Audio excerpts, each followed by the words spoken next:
Greetings, everyone. Welcome to our March webinar. I apologize if I'm a little congested. It's allergies and not a raging pandemic. It's just that I live in Washington, and so I'm allergic to everything. I wanted to thank you for being here. Today is a little bit longer workshop. The first thing I want to do is have folks rename themselves.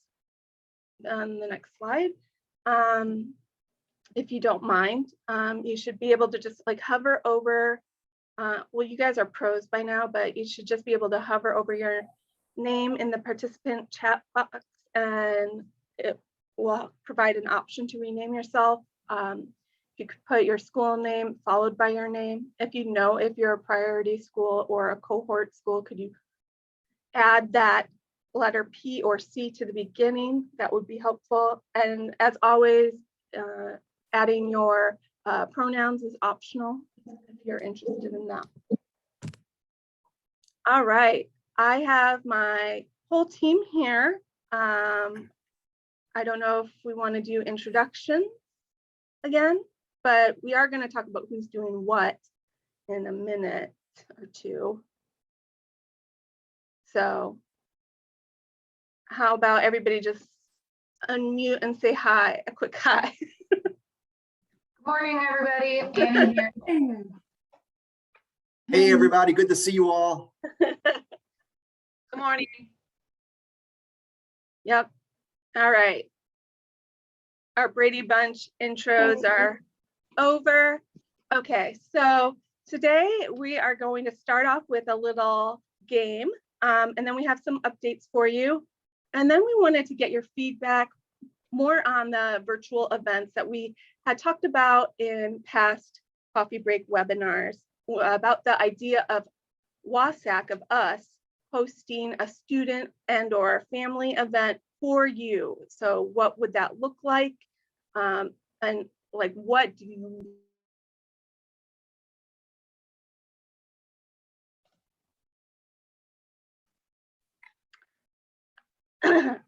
So then we are going to look at social emotional learning and supports. Dan, our newest teammate, is going to share resources and ideas for you to take and use in your school.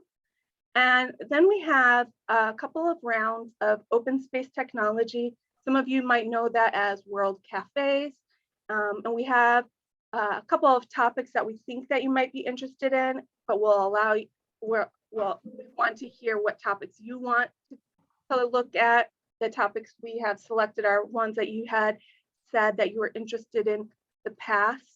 And we're going to have time for you guys to network with each other and talk about those items. And then we'll talk about the May workshop, what that's going to look like, what you need to bring, how to prepare, and we will wrap it up.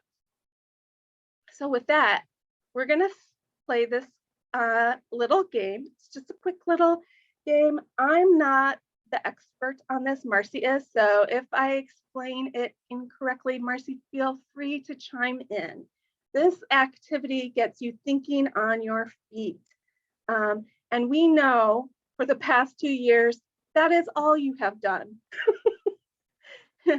So I expect all of you guys to be experts at this game, because for the past 2 years, you've had to constantly improvise everything you're doing, rethinking on how to provide the best kind of supports you can, how to take care of yourself and your family, your loved ones, your students. So yeah, we have become a little bit of experts on winging it. And so luckily, the scenarios in which you're going to wing it or solve are a little bit more fun or ridiculous than our current circumstance.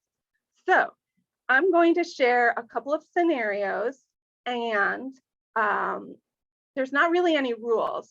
I want you to think through how you would solve the scenario.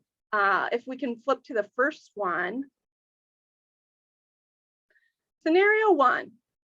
You've just been gored by a unicorn you have these 3 items: a light bulb, a cactus, and probably Marcy's taco from South. How would you take these 3 items to solve this scenario? So we're going to let you think about that. And we'd love to hear from somebody who thinks that they know how to solve this scenario with these 3 items. Is that right, Marcy, in your experience of being a quick thinker? Yes, that's exactly the assignment. And so I would say we are looking for a volunteer to tell us their solution. And if not, we will call on someone. So I give it 30 seconds and somebody can volunteer. All right. No pressure, always pressure. I'm trying to think myself, so I just need a moment because I grew up, I came of age in the 90s, so like MacGyver really should have like rubbed off on me. Oh, we have. All right, I think we need a volunteer. You can unmute yourself. All right, Camille, one of our newest Gear Oh Up my team members.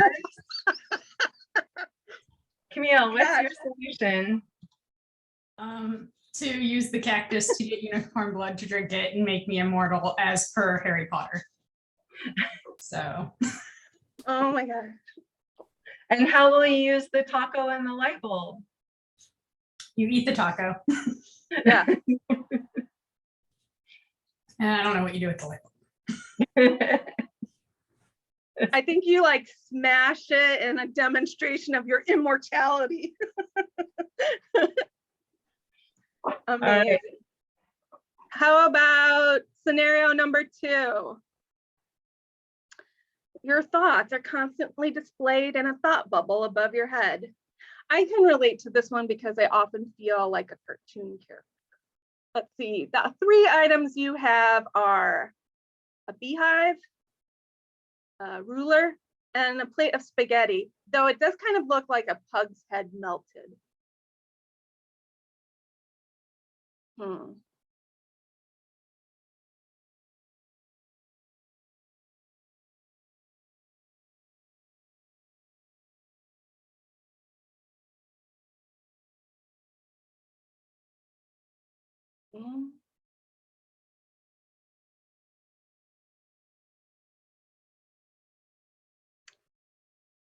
It's hard to use all 3.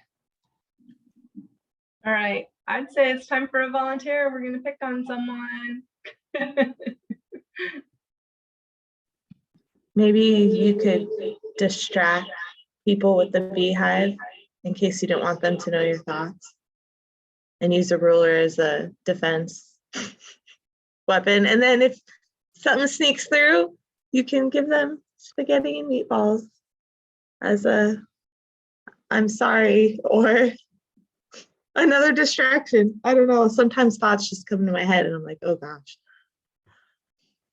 I'm having a day. That's great, Stephanie. Thanks for your courage, Stephanie. Yeah, you need courage around bees unless you're Annie or apiarist. Is that how you say it? Yeah, spot on, Beth. I'm impressed. I can't even say that word. That just makes me think of My Girl. So that was grim. Okay. Scenario number 3. You've fallen into a gorilla habitat at the zoo during feeding time. You have a paintbrush, a skateboard, and a piano.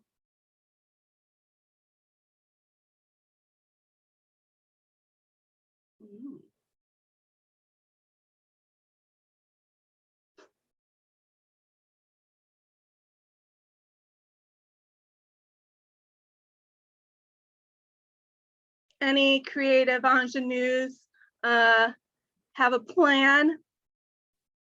This one seems like there's some easy ways to try to distract them.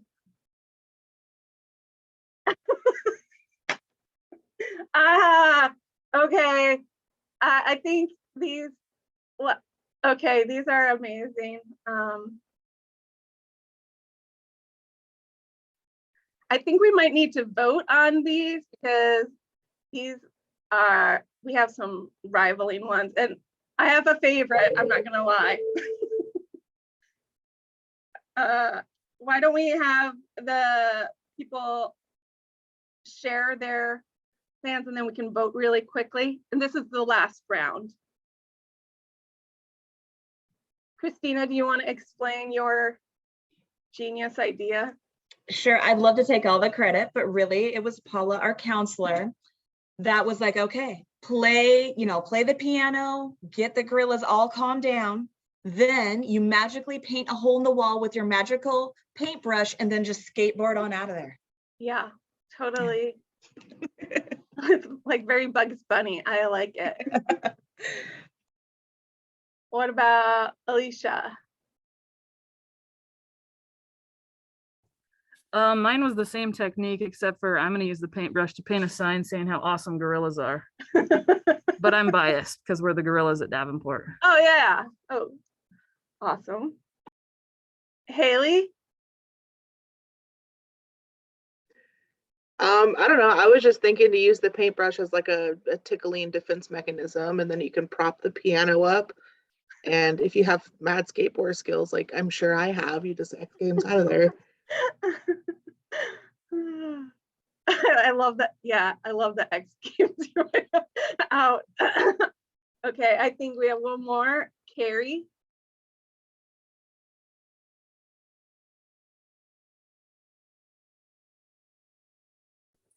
I didn't really want to. Okay. All right. Well, and then Just- Jeff has one more for us to contemplate.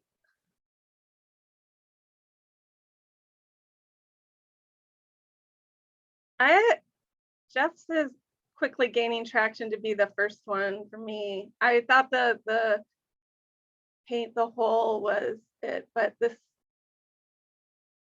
that's a pretty good one. Pretty well thought out. I would also say that Beth, even though you said these are supposed to be fun and ridiculous and not really like what they've been dealing with at school, it seems that maybe this one might feel a little like what schools felt like this year, at least once in a while. Like X Games, or like you're trying to soothe the beast with a martini bar?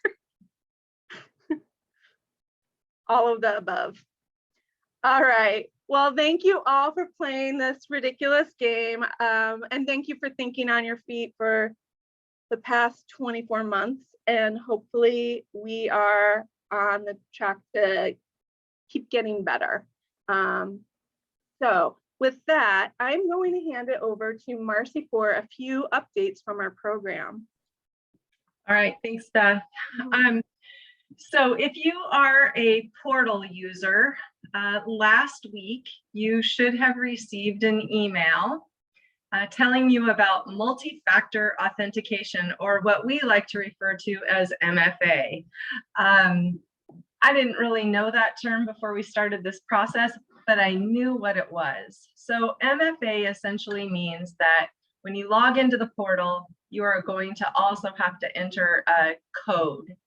And so you've probably used that system on lots of websites. It's very common, additional security feature. And so WASAC is adding that to our systems just to further protect all of the student information that is in our portal system.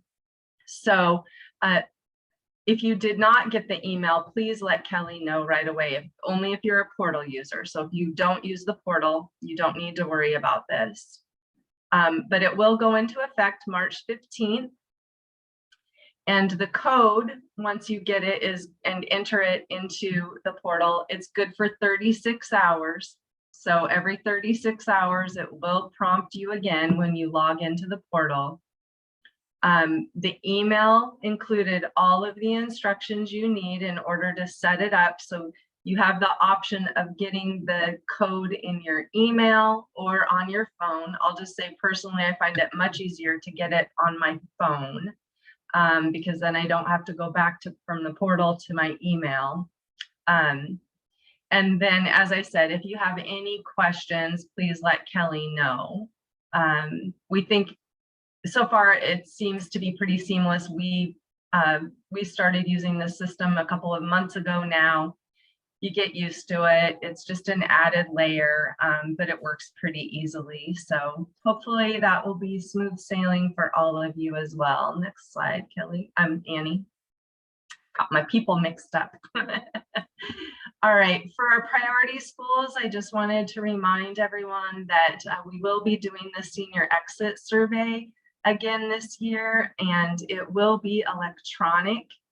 I don't have all of the details today, but please watch for an email in the next few weeks about that. We expect to have that open sometime around mid to late April to mid to end of May. I'm really hoping that this year it's much easier to administer than it has been in the last couple of years when you've been remote. So we'll have a captive audience in the building, we hope, to be able to take that survey. So our goal is 90% participation. We will not be doing gift cards again for that. So we did that as a one-time only to try to encourage remote learners to participate. However, feel free to use your Gear Up incentives for students who are taking it. So until then, please start thinking about how and when you'll administer this to achieve that 90% participation goal. Any questions about that from priority schools?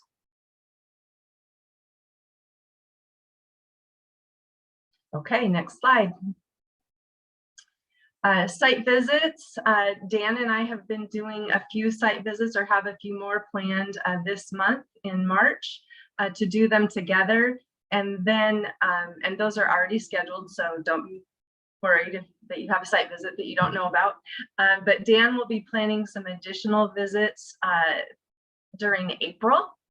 And so just know that that will be coming your way. I will attend those along with him whenever possible, but he may be doing some of those on his own.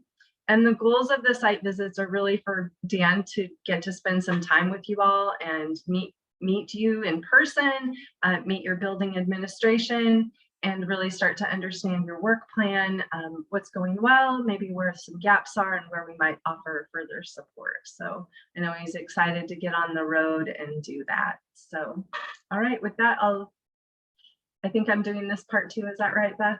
I think so. Or are you leading into this? Sorry, I just forgot. I thought you Okay. and Dan were going to set the Okay. stage, and Yeah. then I was going Thanks, to- sorry. Sorry about that. Okay, so we're going to spend the next few minutes talking about student and family virtual events. So in our last coffee break, you did let us know that you were really interested in WASAC providing some virtual events for students and families. And so Dan and Beth and Annie and I have met about that. We've kind of talked through some scenarios and we've gotten really excited about being able to do that for you. And we've thought about how we might do them live, we might do them recorded, we might do some kind of hybrid model. So we got really excited and a lot of energy around that, but we want to loop back with you and make sure that we're really addressing your needs and that whatever we end up with is going to be attractive, I guess, to your students and families so that they'll want to participate. So we're going to go into 4 breakout sessions now. And we have some guided questions. So Beth, Dan, Annie, and I are going to facilitate these breakout sessions. We're going to try to get through all of the questions. And I think that's all the setup. Does anybody have anything to add to that? Beth, I think you're going to add those questions into the chat, right? So we can view those. Super. Thanks. And I can do that. That's easy. I have it up right here. Okay, I have created 4 rooms, so I'm gonna pause the recording because we don't record the breakouts.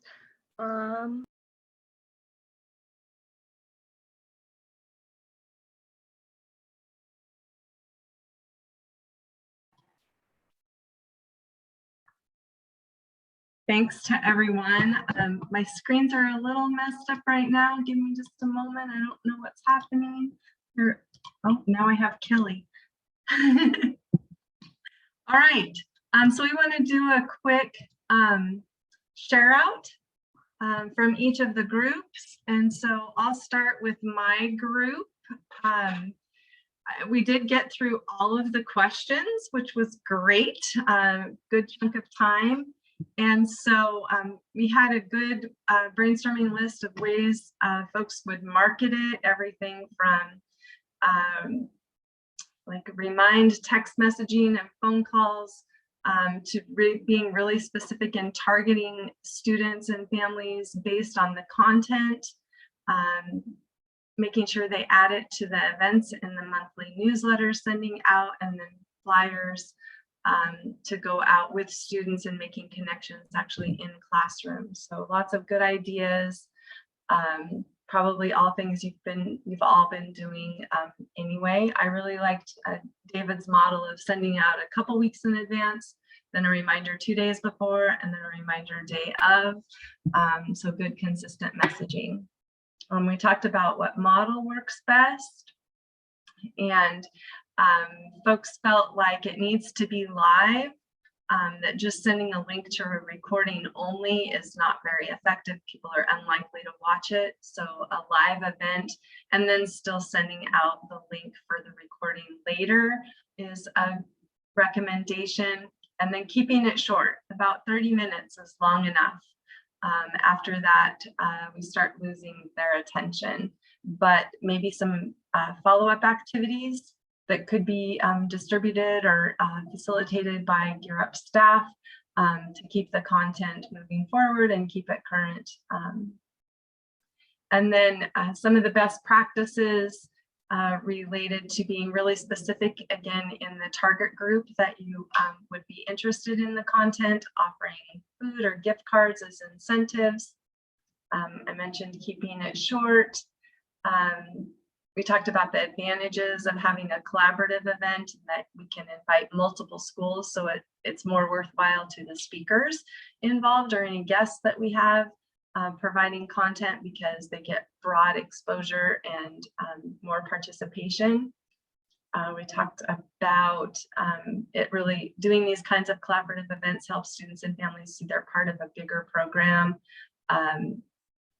Legitimizes the work that we're doing in some ways.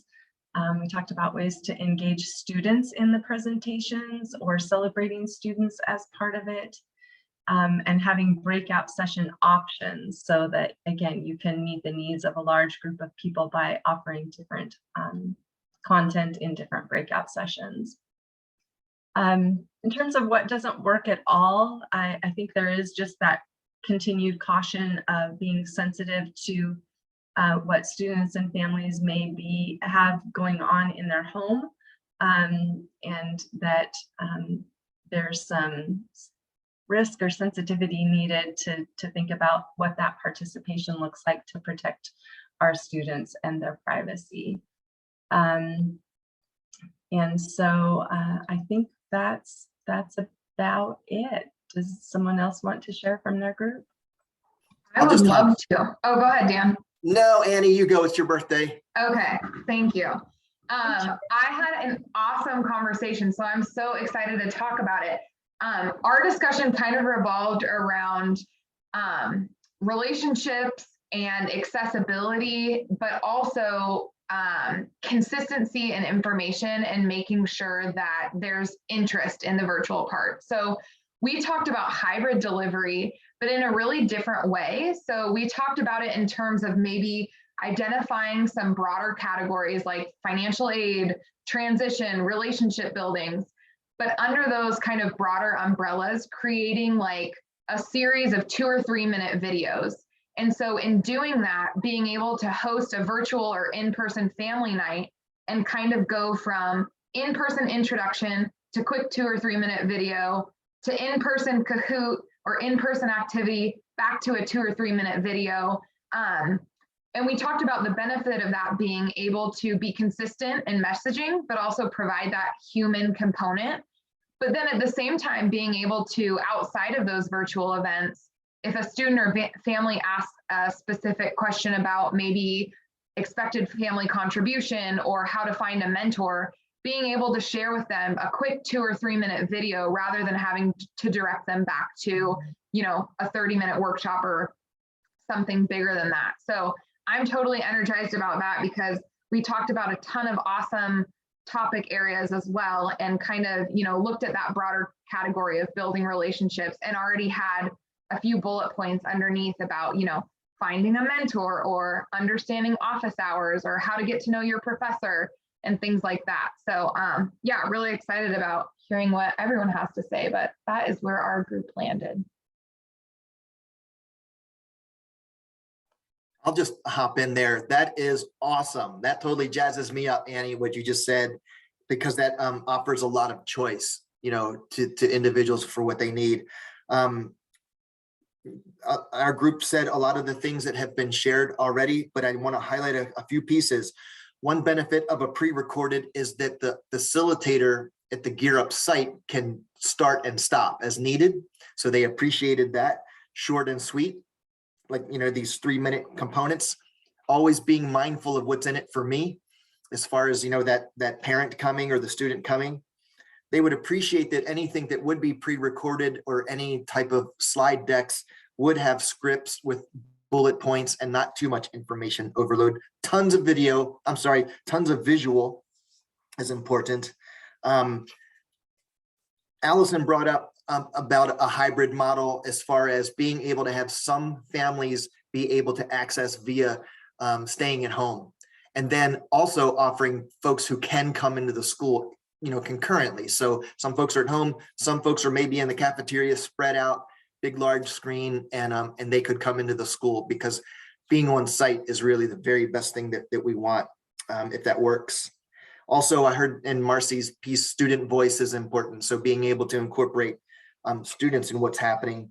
Tom was mentioning the power of, when it comes to marketing and using some best ways to reach out to families, is if there's a game, you know, get the table set up, make yourself present there, you know, and try to connect with families, do some Q&A before the game, maybe in between the girls' game and the boys' game, just to kind of take advantage of piggybacking on some existing events, just to get some touch time with folks. We know that we'd rather have them come to our own event, but just in these days with digital burnout and so forth, logistically, it might be a heavy lift. So yeah, I think I'll leave it at that.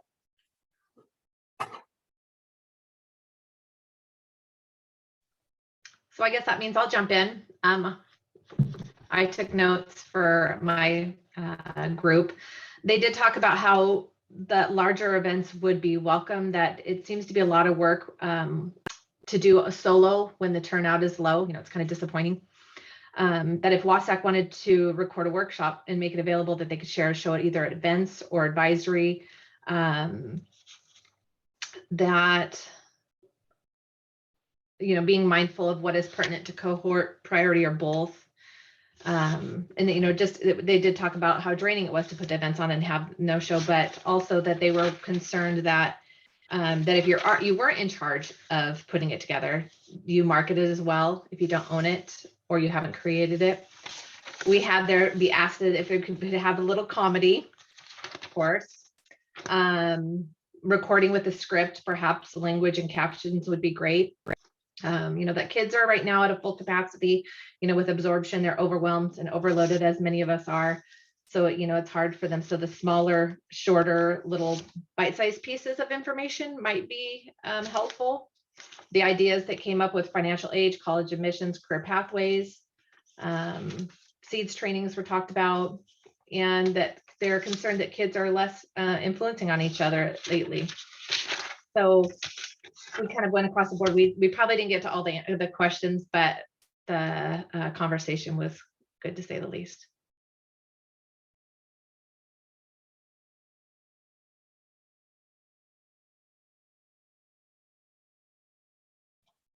Beth, did you have a group? Who's with Buffy? Oh, okay. All right. So I think that's everyone. So great feedback. And I just, yeah, translation support is definitely something we talked about in our initial meeting and how we can provide that so that all of our families can participate. So thanks. All right. Good information. We have a lot of work to do to be ready to do this next fall. So thank you. And I'm going to turn it over to Dan now. All right, Marcy, thanks so much. I'm just going to move into a screen share.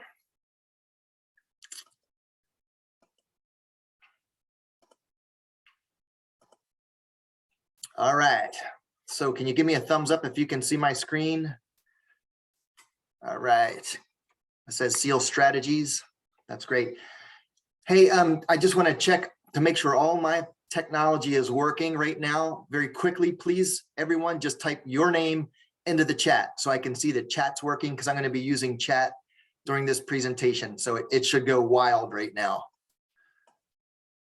Whew, Carrie, Alicia, Eddie, Jeff, Sherry, Marcy, Diva, Taylor, I can't read that fast, Ann, Scotty, Delana, Nice, Jerry, Neil, Matthew, this is exactly what we want. All right. And go ahead and when you're finished that, just type in a W, okay, just a W, and just hit and go. Yeah, that's a win for us. That's what, whoop, whoop, whoop. Good stuff. Great, chat's working good. All right, so I want to spend some time talking about SEAL strategies, and you'll understand exactly what we're talking about as we move in to things. Before we get started, can you type into the chat how familiar you are with SEL, social emotional learning? So we're not tracking this, just type in the number that corresponds to your degree of familiarity with SEL so we can see a broad picture. Nice. Got some experts, got some new folks, some folks who are feeling kind of moderately good there. Awesome. No surprises there on my end. So thanks for doing that. Appreciate it. It was January 1990, and I had just married my partner in Baltimore, Maryland. February 1990, we traveled to my first duty station, Fort Lewis, Washington, JBLM. And then by October the same year, I was 10,000 miles away from my home in a war where practically everything I knew as normal had quickly changed.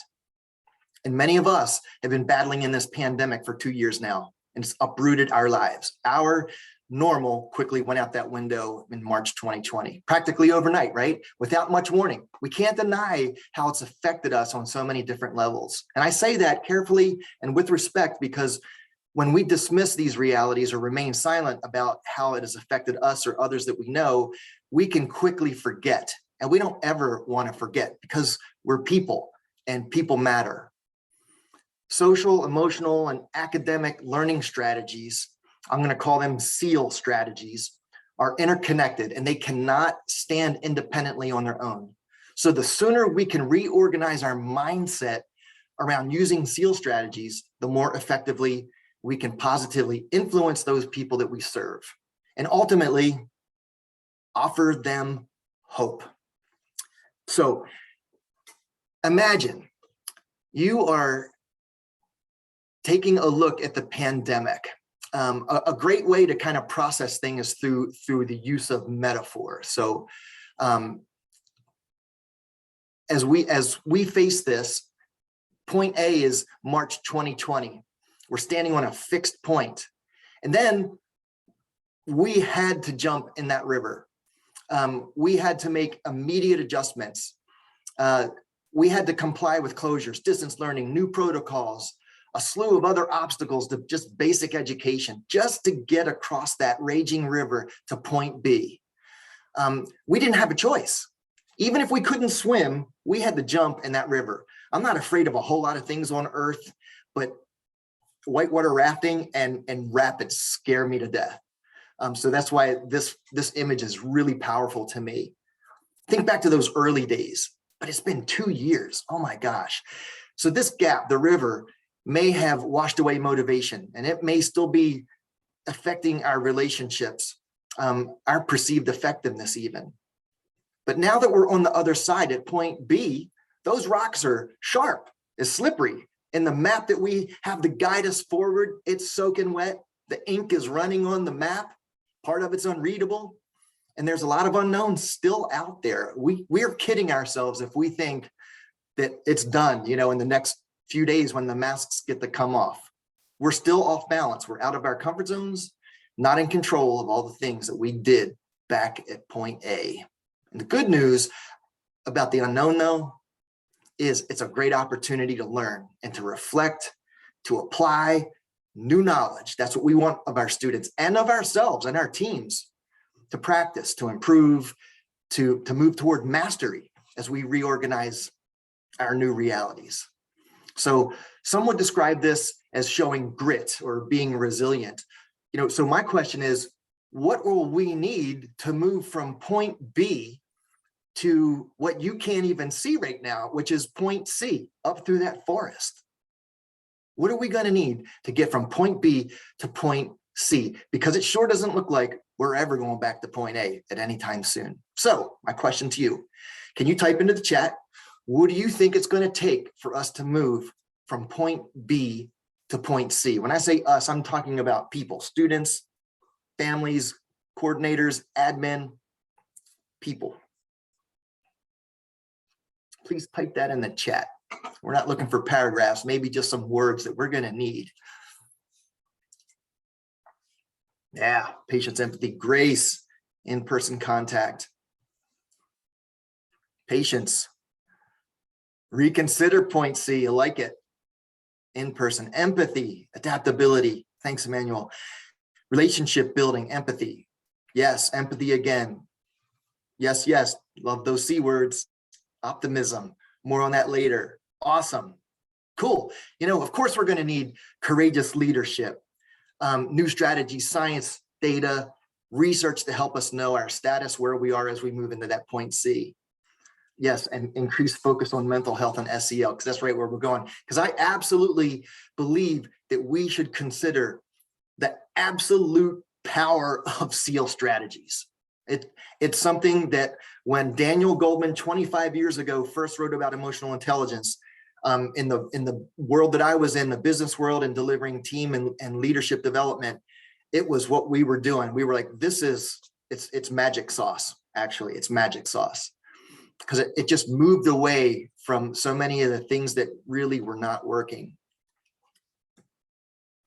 You know, in addition to hearing from you, our Gear Up sites at our last coffee break, the newly created statewide student advisory team that Annie's running, they told us that they believe mental health supports were the most important gap that they experienced over the past 2 years. So they were sharing stories while we were interviewing them that highlighted struggles and obstacles that they felt they needed help with, or other peers needed help with in their schools.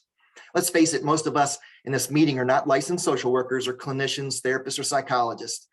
I'm certainly not, but SEAL strategies are a proactive measure that we can use, every single one of us. It's a lifelong skill. And so if we turn up our awareness of when and how to use them, I think we can change the world a little bit. We can move the bezel on the compass. So I recently visited a few schools, and seeing students in the building is a very, very good thing, as we would all agree with. And I know that you're out there in that trench every day. Please know that, you know, we realize that you're the one out in that trench, and we want to support you. And sometimes we can be blind by being so close to the situation. The fact that students are showing up, regardless of what's happening, that's just a positive sign. The fact that they're there. And I know that many of you saw that, you know, at the beginning of September, end of August, and you're like, yeah, here they are. And now we're in, you know, March. Don't ever lose sight of how wonderful that is, because we can always celebrate the simple concept of belonging and the power of belonging. And I'm going to dive, you know, not deep, but I'm going to touch on belonging a little bit later. So Okay, I want to stay balanced and look at the other side of the coin and why students need our help. Okay, I'm very positive, but I'm also a realist, and I don't ever want to ignore some of the other sides of the coin. So we're going to take a peek here at some data points that should inform us. Nearly 33% of teens ages 13 to 18 will experience an anxiety disorder, according to the National Institutes of Health. The number of children and teens with anxiety disorders continues to rise, especially over 2020 and 2021. No surprise there. In December 2020, U.S. Surgeon General called attention to the crisis in the mental health for youth in our country. And according to the data from Children's Hospital Association, there were more than 47,000 mental health visits to emergency rooms in the first 3 quarters of 2021. That's nearly 40% higher than the same period in 2020. And that's harrowing. There are children grieving the loss of loved ones to COVID-19. There's an estimated 175,000 lost a parent or a caregiver. I'm sorry, when I saw that number, I know a few folks who have passed away, but 175,000 of our students who are that close to losing parents and caregiver is stunning. Students of color have been disproportionately affected by these losses because longstanding inequities cause higher death rates in their communities. A CDC study showed that compared to white children, Asian children were 4.5 times as likely to have lost a parent or another caregiver to COVID-19. Black children were 2.4 times as likely, and Hispanic children twice as likely. These are heartbreaking statistics that we just want to be familiar with. So when we take a look here at our agenda and our objectives, I'm not going to read through those, but I just want you to kind of know the pathway where we're headed.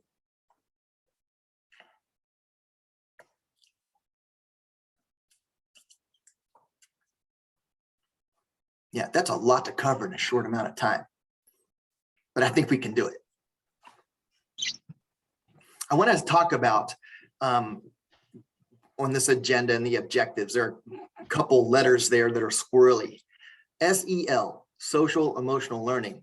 SEAL, SEAL, social emotional and academic learning is in there. The academic component is key because there's strategies that are linked to that. I notice other people were not able to keep their head down as good as you. And then EQ stands for emotional intelligence. And we're going to unpack that as a basic model of SEAL. All right, so what is SEAL and what it isn't? So can I get a volunteer to unmute and read both the fiction and the fact lines there?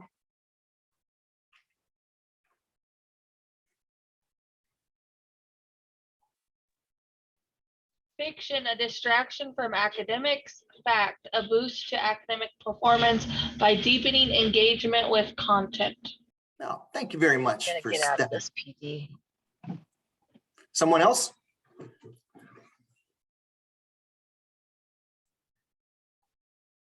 Fiction, therapy in the classroom. Fact, a framework that builds relationships and skills to promote well-being. Awesome. Someone else?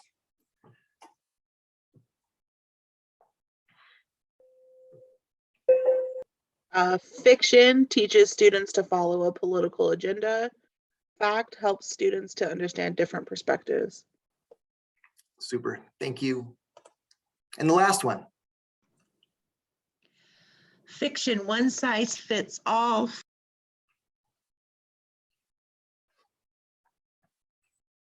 Yeah, keep going with the fact.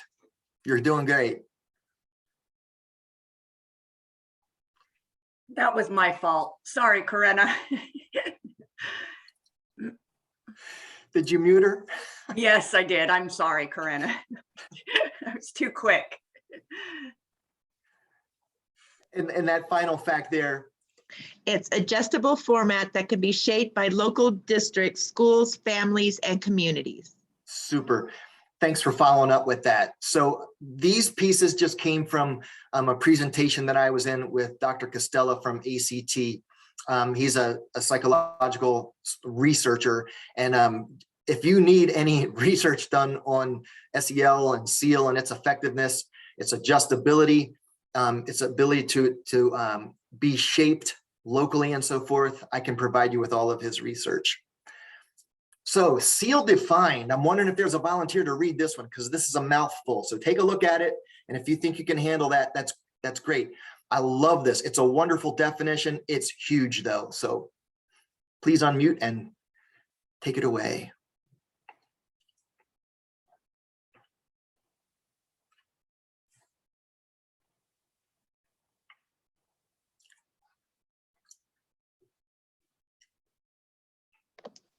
A framework where people gain knowledge, skills, and attitudes to develop healthy identities, manage emotions and achieve goals, develop empathy for others, build supportive relationships, and make responsible decisions. Sounds like we just solved the world, right? That's a tall order. Can you imagine if we had students doing all this? Can you imagine if your Gear Up team did all of these things? Can you imagine if the faculty did it? If the families were that bought in and did all this stuff? If our businesses operated this way, politicians did all, it would be amazing. So I love the fact that SEAL is a wonderful standard. It's a very high standard, but all of this stuff is pedagogically sound. Knowledge and skills and attitudes. It's just a lot to take in. So my goal here is to kind of break this down a little bit more. And even if you're familiar with all of this, I think I've got something else that will help you translate it, check it out, to students, yes, but to families. So we really want to help families understand how important SEAL strategies are, because they can use them in their home and in their lives. This is the diagram right from Cassell. It's their model. I like it. It's simple, but it still adds, I don't know, some things for me that I get hung up on. But if this works for you and you can explain this to your students, you go do it. You do what works for you. I'm going to share some other pieces 2 slides later. But before we do that, in general, you know, so what? Why does all this matter anyway? You know, so this is a wonderful statement here that SEAL advances educational equity through authentic partnerships and to establish learning experiences that feature trusting and collaborative relationships, rigorous and meaningful instructions with ongoing evaluation. Again, it's a lot of words there. I just read you a bunch of words, you know, but the fact that this is a tool that really can underline equity through our partnerships and relationships to build trust, to move our students from point A to point B to point C. That's why it matters. And this is a lifelong skill set. This doesn't end at the end of 12th grade or any credential that someone would receive after they leave high school. This goes on. I'm 57 years old. I still do SEAL strategies in our house and everything that I do. So I encourage you to continue to jump in and go deeper with me. All right. Here's our basic model. So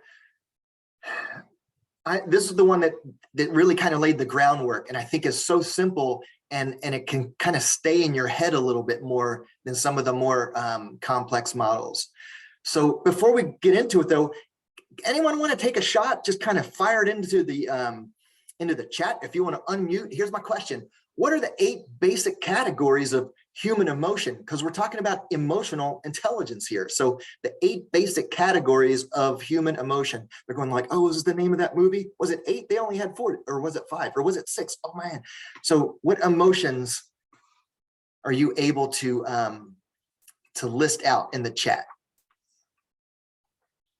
Basic categories of emotions.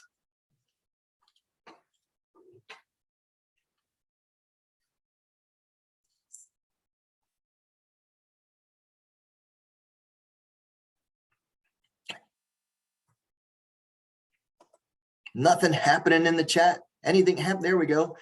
Here we go. Nice. Oh, that's good. Yeah, look, nice and, ooh, guilt. Uh-huh. Someone's been doing their homework out in Spokane. Anticipation. Man, if I could give out pay raises, I'd be throwing them out. This is some good stuff. All right, check it out. Here it comes. Now, please don't get super hung up on this. This is just a guiding post. It's a place where it's like a word wall where we have some common language, right? I think when I look at this particular slide, anticipation is interesting.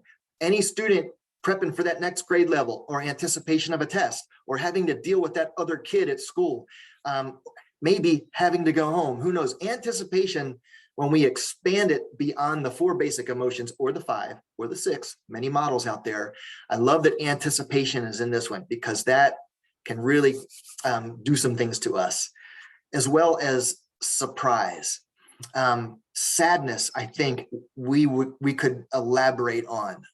So I just wanted to lay the groundwork to kind of get us reoriented. I don't know if you've seen Brene Brown's new book, Atlas of the Heart. She unpacks, check it out, 87 emotions and does a deep dive on all of those. I have the book, haven't read it yet. That one's going to take a while. So here's the basic model. Starting in that upper left quadrant. Are we aware? Are you aware of your own emotions? And when I say aware, can you name them? We typically are outward looking creatures. We're using lenses to look outward when oftentimes we could take a mirror and look back. And that's where the self-aware kind of comes. When was the last time you had a video taken of you while you were instructing with people? That's always eye-opening. I'm a musician, so a lot of times I'm playing, I think things go great, but I always have someone shooting a video and I'm like, oh, that wasn't as good as I thought it was. Or, wow, that really turned out well. So self-aware is huge, and that's where it all starts. Aware of your emotions, your feelings, your energy level, your focus. But of course, just being aware doesn't get us where we need to go. That next piece is regulation. So just because you're aware of something is not enough. This model argues, Daniel Goleman he argues that if we need to regulate, we need to manage these pieces. And that's its own skill set. The next one, we move away out of self, and now we're in a social context. So put yourself there. You're with maybe your Gear Up team, or it's just you there and you've got those administrators you're working with, or your favorite 2 faculty people. And that might be your social circle that we're talking about here. And if you can understand that, then you can certainly understand how that would function right over top of students, with their 3 to 5 buddies or folks that they like to hang out with and so forth. And what we're talking about as far as the awareness here is, when you're in a social context, are you aware of those emotions and feelings of other people and what's going on with them? So we're just raising our acuity to it. There are some folks, the opposite of this is they're just clueless about other folks. They're just moving right down the road.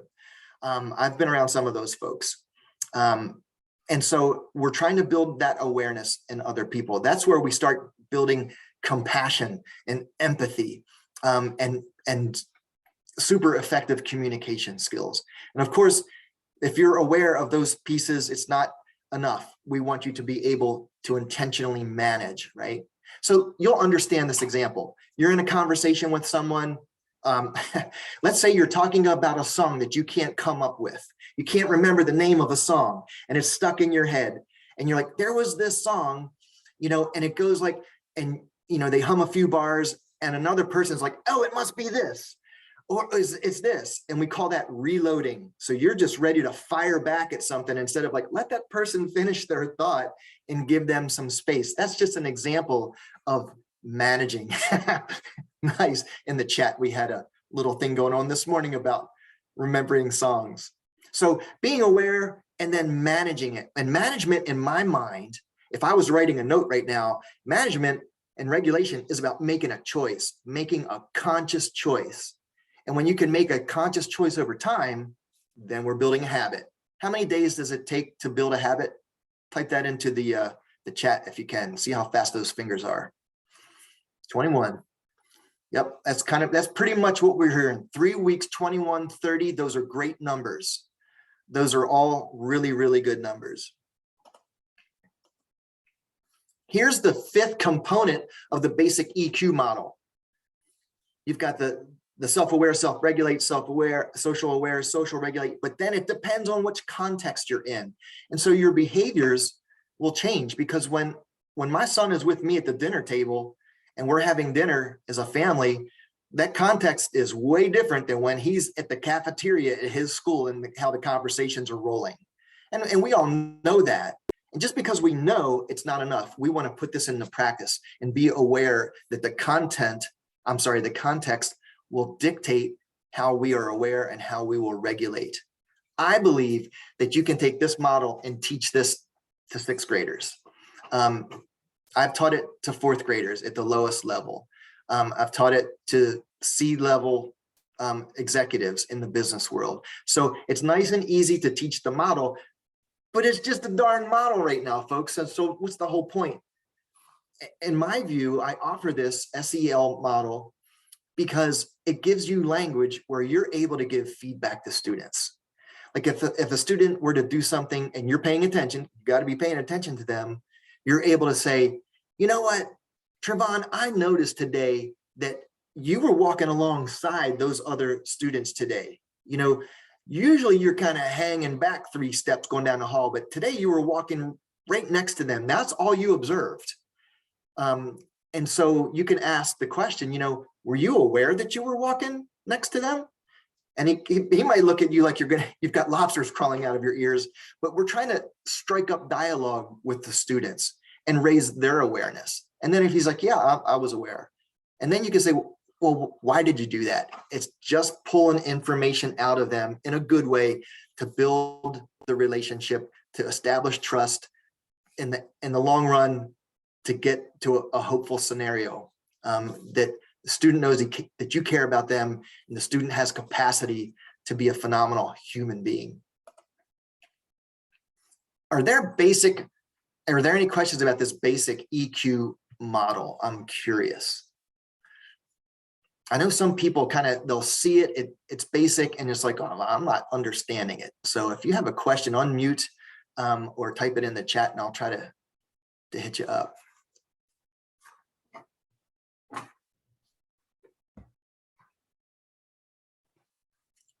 Permitting think time.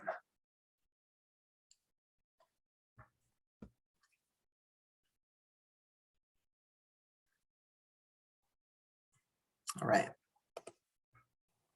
So in the chat, tell us which one of these is your strength. So I'm just using the code, right?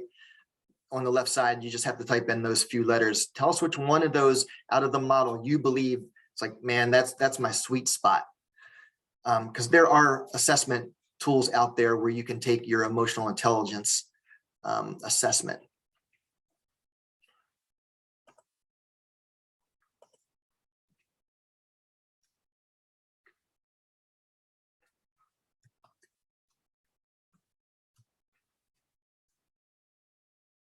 Nice. Thank you for this interaction, folks. I appreciate it.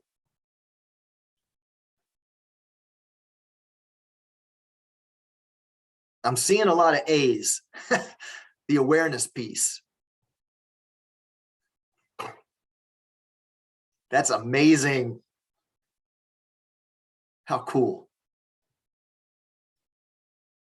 All right, so that's good. You're all humans. And can you predict what's coming next on the next slide here? So what about that that one that you need to improve on? You want to work on that area.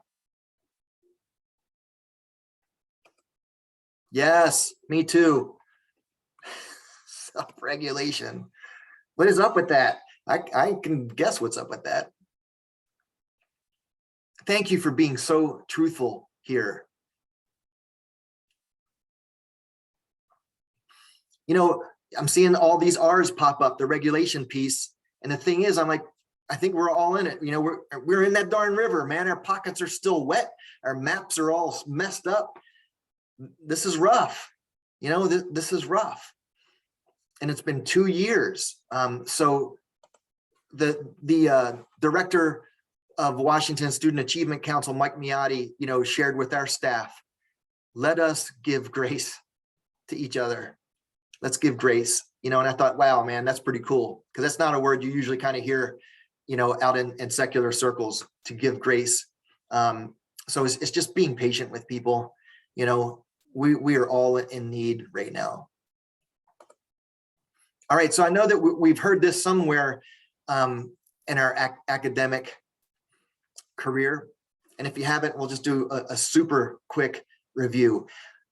But this slide has some importance, right? Academic learning doesn't happen without a SEAL framework. So what does that mean?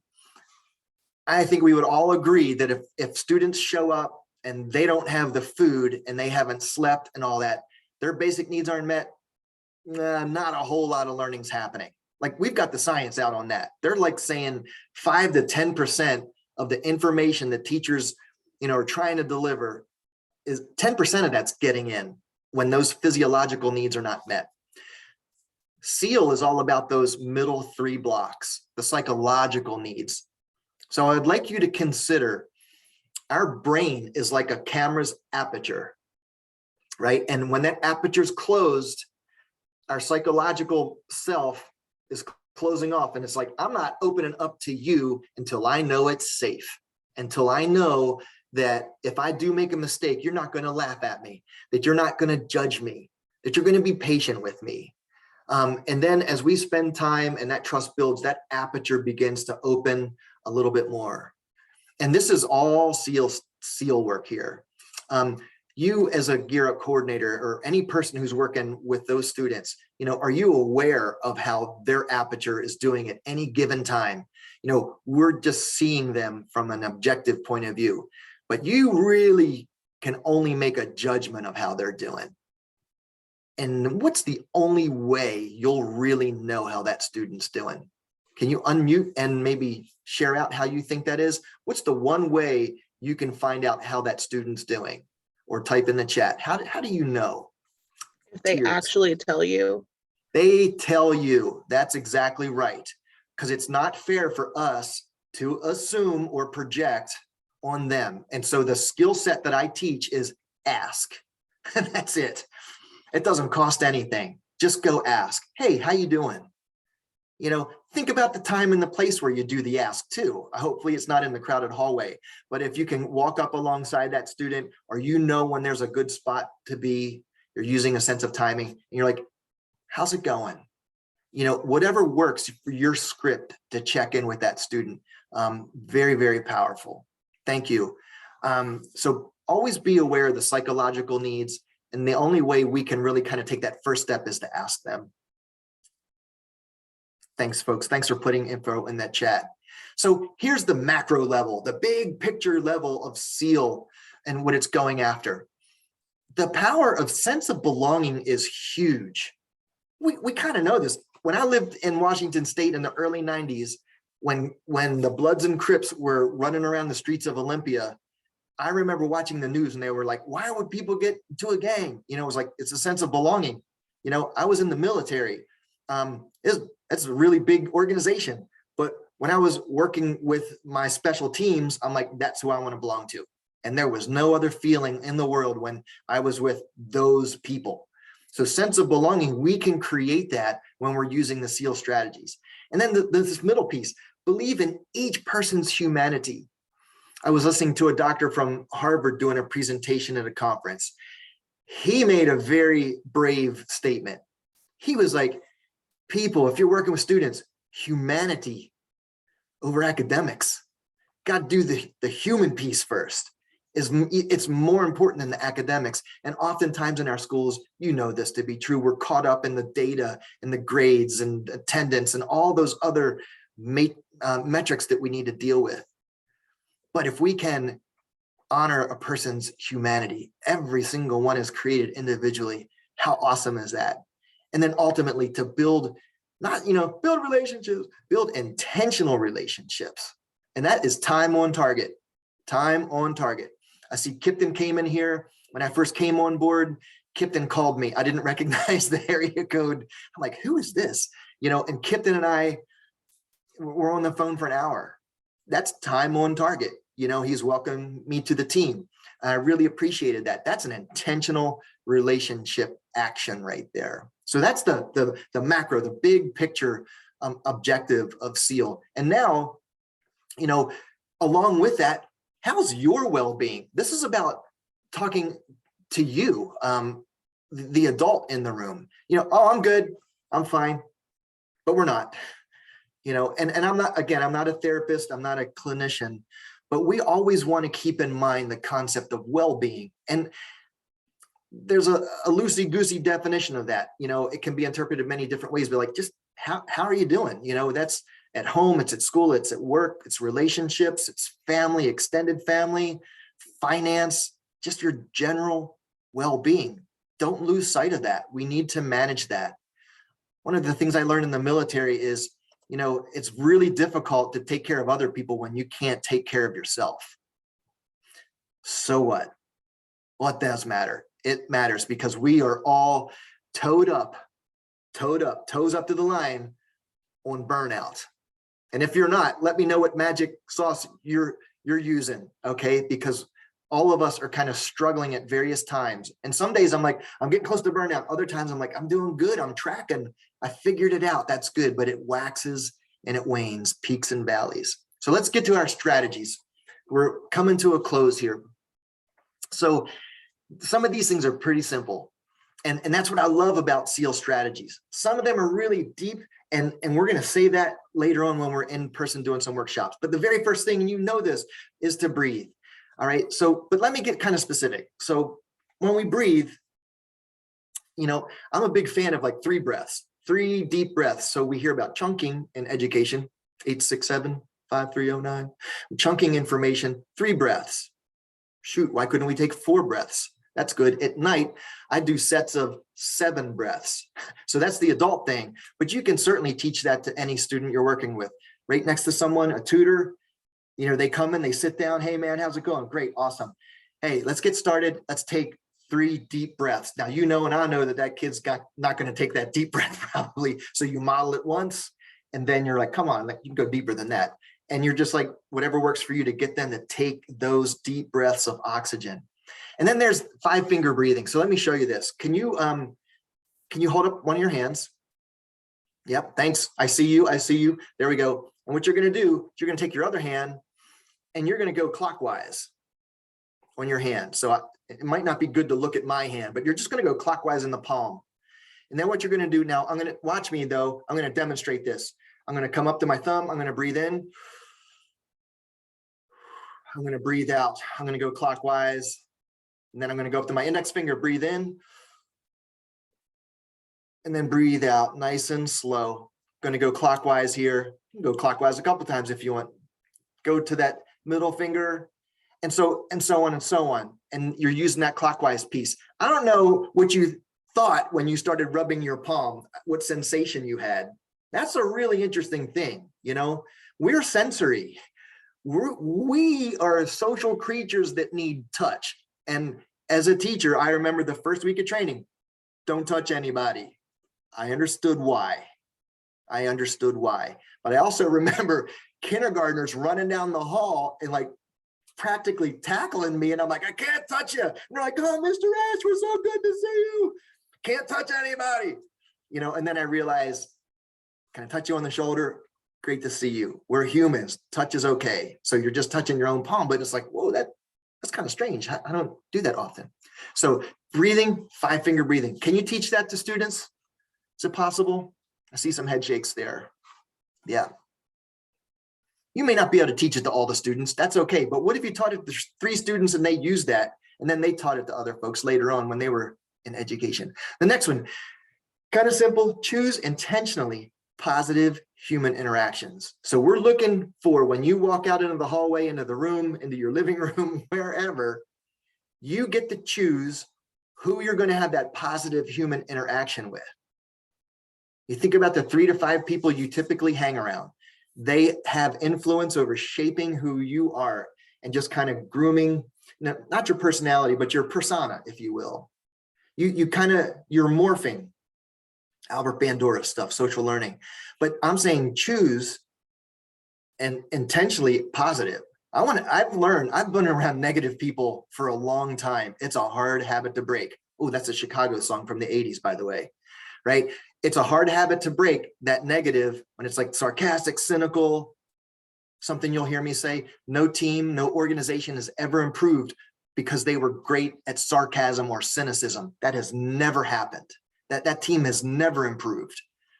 It's a way of being humorous, and it's got some negative connotation. So we're going after the positive. Those are kind of hard to find, but it's a good challenge. 3, laughter. So let's just start at the adult level. If you're feeling burnout, if you're feeling cooked, go find yourself some laughter, but never at the expense of others. I have screwed this up. I have laughed at the expense of others when I was younger, and I needed to be educated on where those boundaries were. And I didn't know when I was younger. And I'm just so stoked that as I go through life, I'm like, I've given permission for people to hold me accountable, to help me raise my awareness.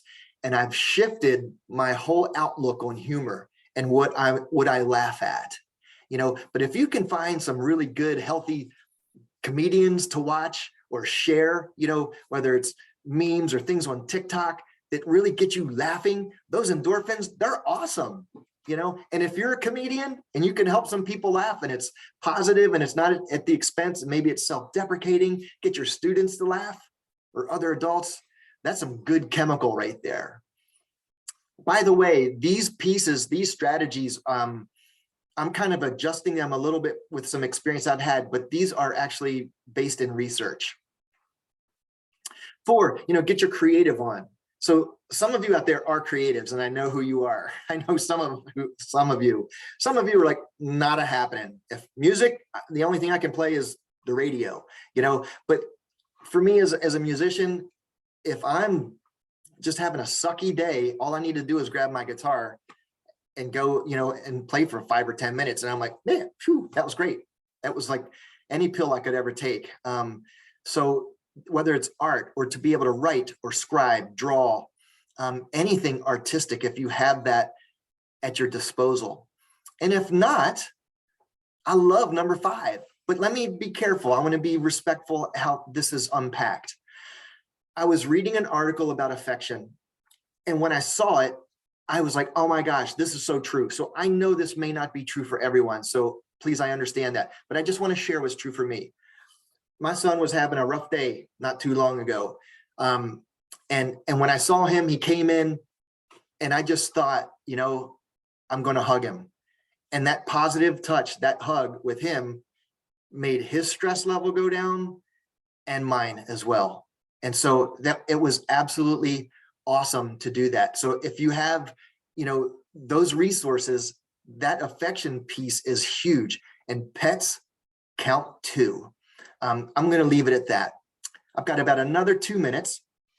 I think the get outside nature movement speaks for itself. The bonus, shoulder scrunch, to lift those up, lift your head back, take your shoulder blades and hold them together for 7 seconds and then release and breathe. Good stress reliever, physical stress reliever. The bonus, when you tell students that they need to improve, or maybe you're working on something you need to improve on, we try to take too many giant bites. What if we're just like, if we could improve something by 4%? 4% is not a lot, but it's still improvement. That's a mindset in and of itself. I don't have to be perfect. I just need 4% more improvement. And the bonus is to build intentional, healthy relationships. If you have healthy relationships with students, families, staff, friends, relatives, you're in really good shape to make it through to our point C. We don't have time to do these breakouts, and you've heard these strategies. You can always reach out to me if you need to get more clarity on these strategies, but they are all simple. They're free. I believe that from an equity point of view, you're able to maneuver them to meet the needs of the students that you're serving. And so I know you have a bunch of things that you're able to share as well. In conclusion, let me say that coming soon, hope is on its way. Hope is the belief that your future will be better than today, and you have the power to make it so. Hope is different than just wishing. Hope is different than just optimism. And so our team has decided that we are going to do a science of hope, a deep dive into using these strategies coming up in the next few months. I want to thank you for your attention. I wanted to be able to do a few other things, but just time gets away from us. So if you wouldn't want to connect at some point and ask for any additional resources, I can send things your way. And I think at this point, I'm going to turn things back because I know we did our objectives and so forth. Let me stop my share. Right. You got some applause there on the screen. Thank you, Dan. And we are gonna, if it's okay, we'd like to shorten our break to about 10 minutes so we can get enough time in for open space. So it's 10:51. We'll come back at 11:01 and get started with the next set. Feel free to turn off your camera, take a break, and we'll see you in just a few minutes.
All right, we are going to get started in just one more minute. If Annie's here, if she wouldn't mind moving the slide forward one. You got it. Thank you.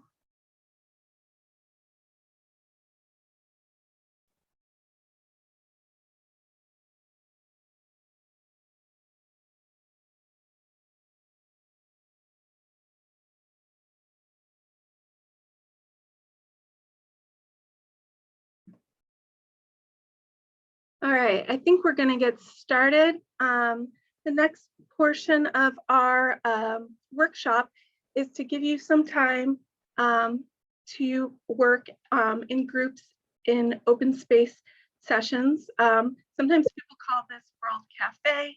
And what this is typically would be generated topics by you, and we form breakout rooms around those topics. And if Annie can advance the slide, there's a couple of principles to the way that this rotates. So we would have people list out the topics that they're interested in talking to other folks about. And then, excuse me, let me admit some, okay. And then there's a couple of principles. So whoever shows up to your breakout room, those are the right people to be there. Anything that happens is what should have happened. When it starts, and when it's over, it's over. And if you could flip through one more, there's a couple of more principles. This is a key part of open spaces, the law of mobility, so that if you're in a session, you are welcome to leave that session whenever you want. And if you want to go join a different session at that time, totally okay. We think of it as bumblebees and butterflies. So you're cross-pollinating conversations. So again, whatever time you spend in one session, that's the right time. There's no judgment. You can leave and you can go to another session if you want. Now, to save time, I created 6 topics. They're on the next slide. These topics, normally, again, we would have attendees throw out suggestions. However, based on the surveys that we had asked you about a month ago, these were like really the main points of where you were wanting to have conversations and support. So they include joint virtual event planning. That's not the WASAC virtual events that we talked about this morning. That's events with other Gear Up schools. So that collaboration time. Then we have credit retrieval. This could also include academic support and tutoring, mentoring, what have you. I also have post-high school transitions and the prep work that goes into that. I have mental health. I also have admissions and financial aid and student and family engagement. So what I was thinking is I'm going to open the 6 rooms and let you select what room you want to go into. And we will have about 20 minutes for those conversations. If you want to leave, you can come back into the main lobby. And if you can't join a different session, you can contact Kelly as manning the main room. You can tell Kelly, please assign me to this room. And we will come back after 20 minutes, do a little debrief, and then we'll have a round 2 of this. So if you want to stay in a room, that's okay, because you'll have another opportunity to talk to other folks in the second half. Before I open up breakout rooms, though, I just wanted to check and see if there was a topic here, if anybody wants me to add a topic. Do you think that this covers your concerns? If not, if there's a topic that you are really wanting to talk to other people about, you let me know and I can create a breakout room now.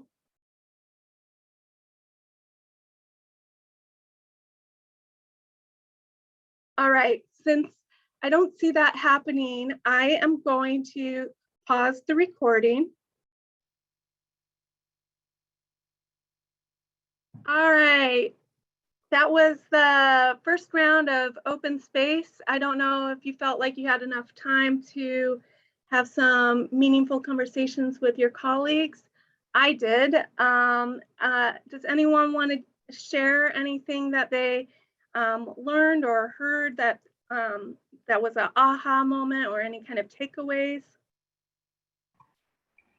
I think at the end of our session, Ann Garrett was getting ready to say something really important about high school and beyond plan as part of the transition process. So Ann, I don't know if you want to finish that thought or not. Yeah, I think it's really important. You know, we've been really working with our juniors and as well as our seniors on the high school and beyond plan. And I think having that key element in place is really helping them to look forward and to have them start to have that looking to the future, that second part transition, because they're having to fill it out, having to have a plan, knowing where their credits are and knowing where they're going. So I think that's a key element that's helping us. I mean, we're going down to the freshman, sophomore and getting them all on board and getting all those things started rolling on those. But for us, that is a real key component to get our juniors ready to be seniors.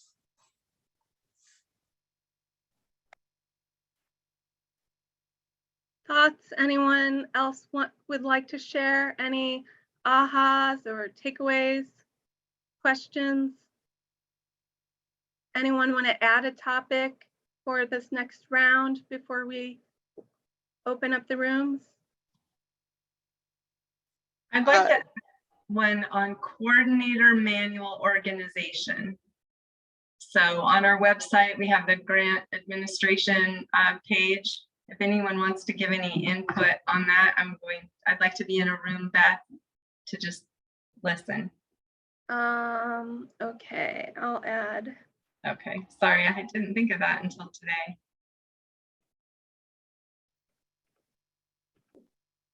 Anybody else want to share out from your last Something session? that our group was kind of coming like at the very end of the session we were coming to was kind of just discussing like other staff, like teachers, advisors in particular, and like kind of like getting their support. So like we were in the student and family engagement. Like, what about staff engagement? Because I feel like we kind of all agreed that that is a problem when they like maybe they don't like believe in like what Gear Up's doing. I don't think that's true necessarily, but like how can we best like get them to like want to support us and help us out? Okay. That's really important stuff. All right, I added that as well as an option. I'm gonna open the rooms. I think it might move you to the room that you were just in. So if that is the case, then and you don't want to be there, you can leave and come back and find the room that you want. So I'm gonna open those.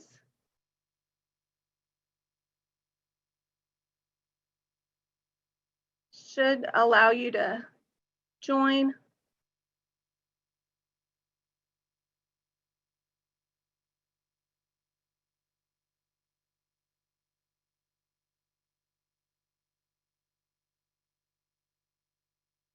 Beth, that didn't work. It just sent us to the same rooms we were in before.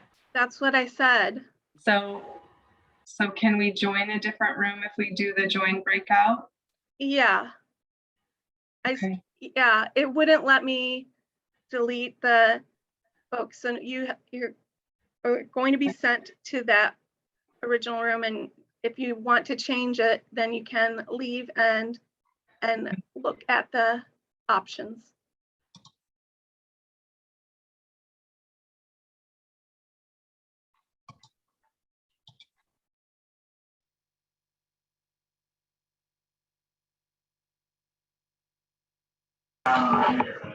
So just for anyone that's joined, they'll click the bottom breakout room icon and then they can reselect a new room. Yes. Awesome, thanks. Thank you.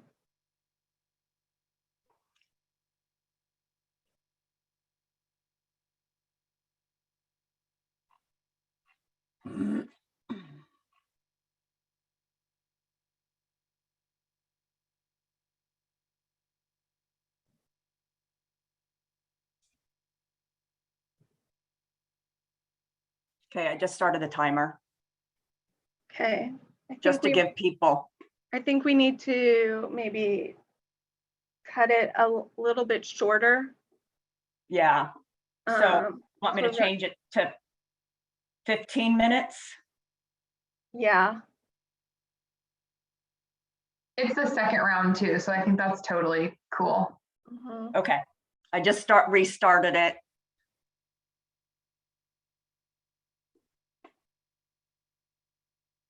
So 11:45, I'll put out the 5-minute warning. Does that sound good? Um, About 11:40, Kelly. Yeah. 11:40? Okay, yeah, okay, thank you. yeah. And then close them down at 11:45, okay.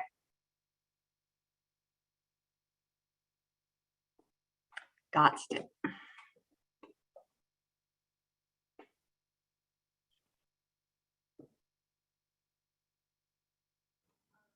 Sorry, you guys, I'm focusing on 2 other things and I'm distracted and not participating actively. I apologize. No worries.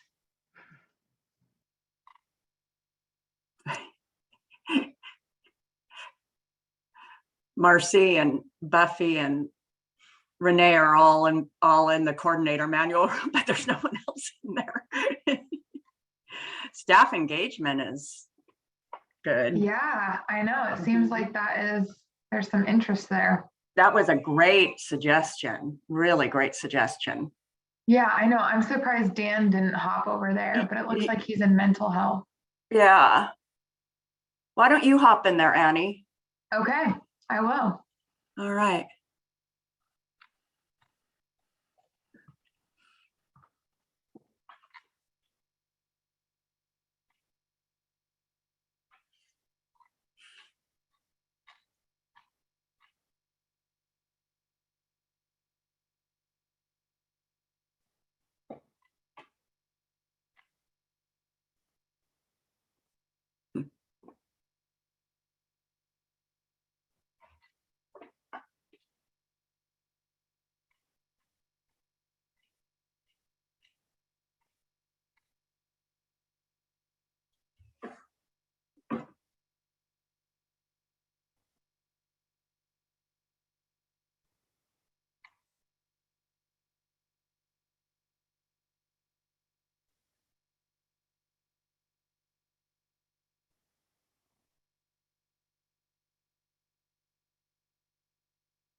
Hey, Kelly, how much more time do you have on the clock? 15? 15 Wow. minutes. Yeah. I saw a 5-minute warning come up in my Yeah, breakout. we don't have 15 minutes left. Okay, We should be No. done after now, I think. yeah, No, I mean 15 minutes left in whole- the whole thing. I'm sorry, gotcha. Dan. Yeah. I Yeah, got you, no, sorry. The room blocks are ending now. Yep, okay, I just closed them. thanks. Yeah. All right, we have a few minutes before we have our final updates. I wanted to hear back from folks what they wanted to report back from their second round of open space. Was it useful to talk to each other? Did you have any aha moments? Do you have questions, concerns?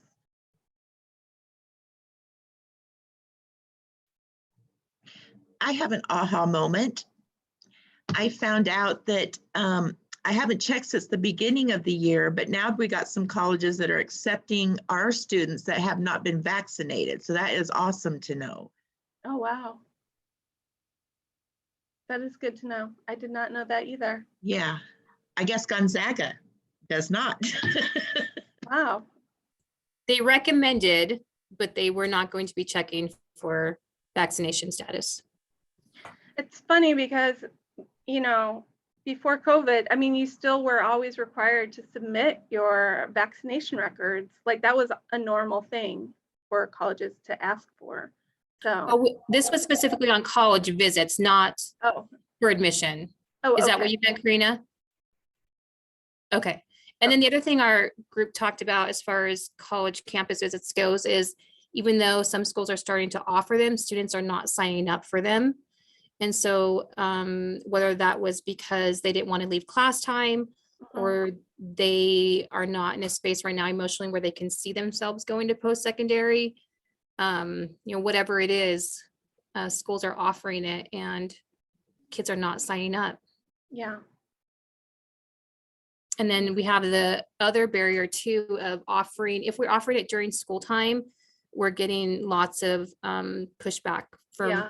pulling students from classes from teachers. And so then I was in the group where we were talking about staff engagement. And so trying to figure out ways to engage staff, but on this at the same time, figuring out a part of that is to make sure that we're not, you know, upsetting them by offering events that are pulling students from class.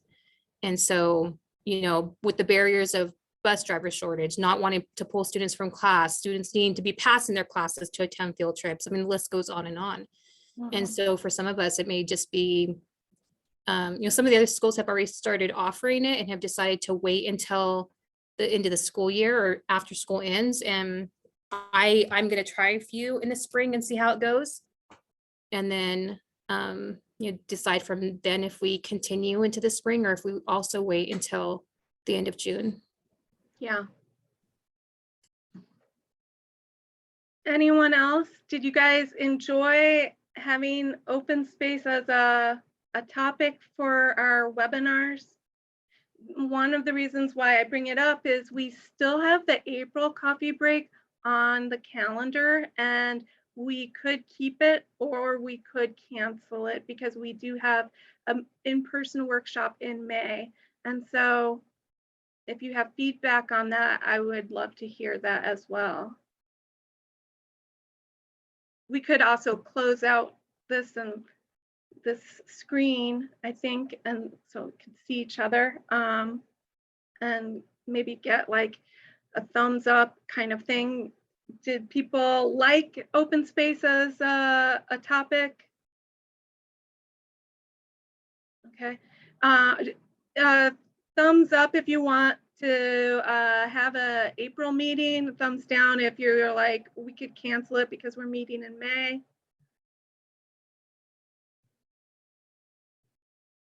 Okay, I'll check in with you guys again about that and see. Maybe it's just optional for those that want to participate and not required. You know, if people are wanting to brainstorm with each other and network and plan, you know, like virtual visits or whatnot, like that sort of thing. We could keep it. All right, well, thank you for participating in these open space sessions. And now I'm gonna hand it off to Marcy, who's gonna talk about planning for May, the May workshops. All right, thank you, Beth, and thank you all for the open space content. I know the conversations I had were really helpful to me. Yesterday, you all should have received the formal invitation to our May Year 6 planning workshops. And cohort schools will be meeting Tuesday, May 3rd and Wednesday, May 4th.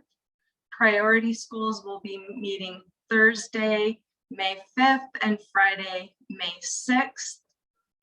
We will be there in person in Wenatchee at the Hilton Garden Inn.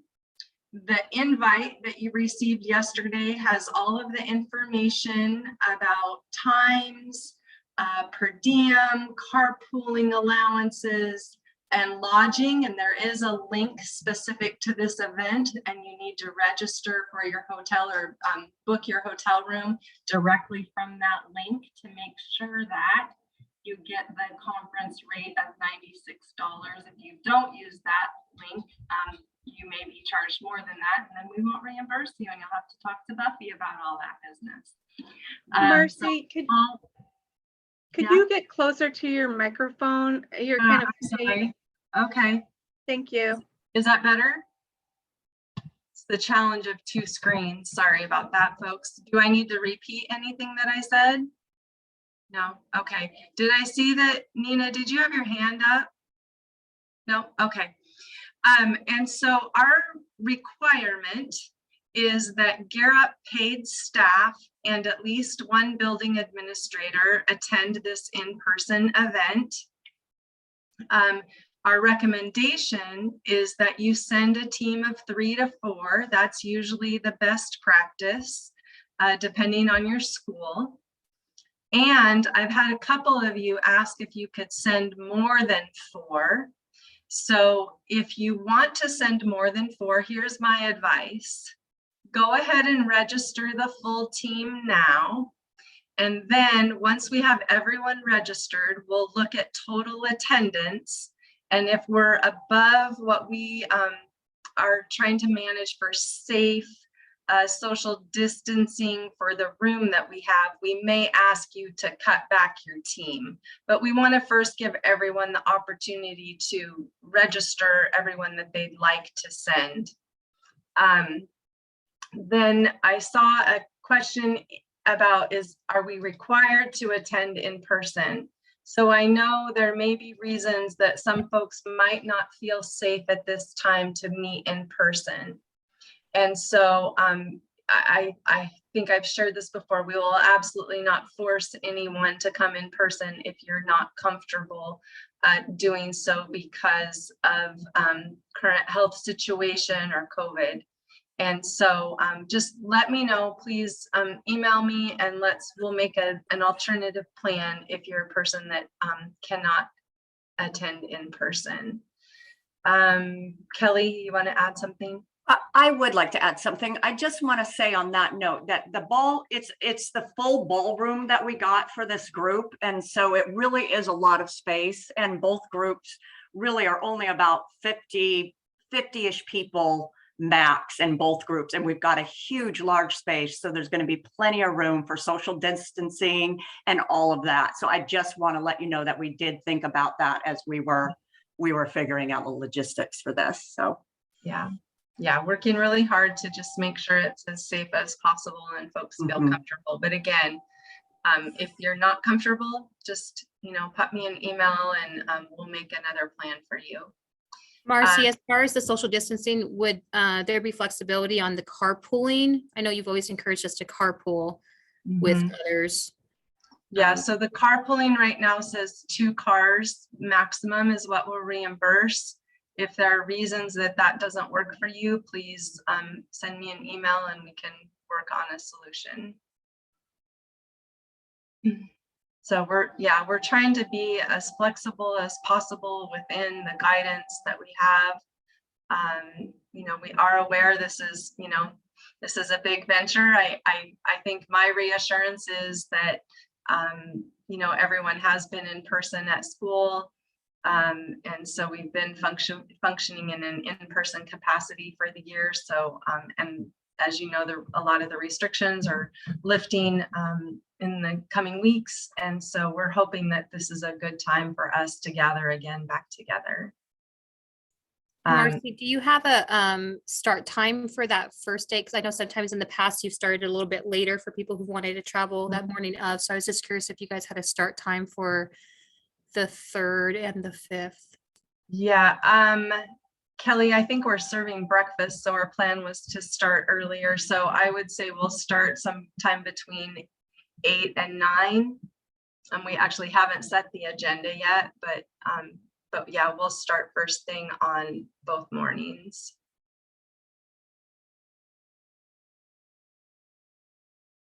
Other questions or concerns?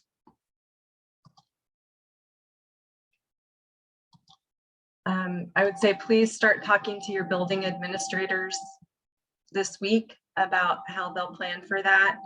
You know, this is possibly a harder year for folks to get away, so we want to make sure that hopefully you've had this on your calendar. We set this date back in August, so hopefully people have been thinking about it before now.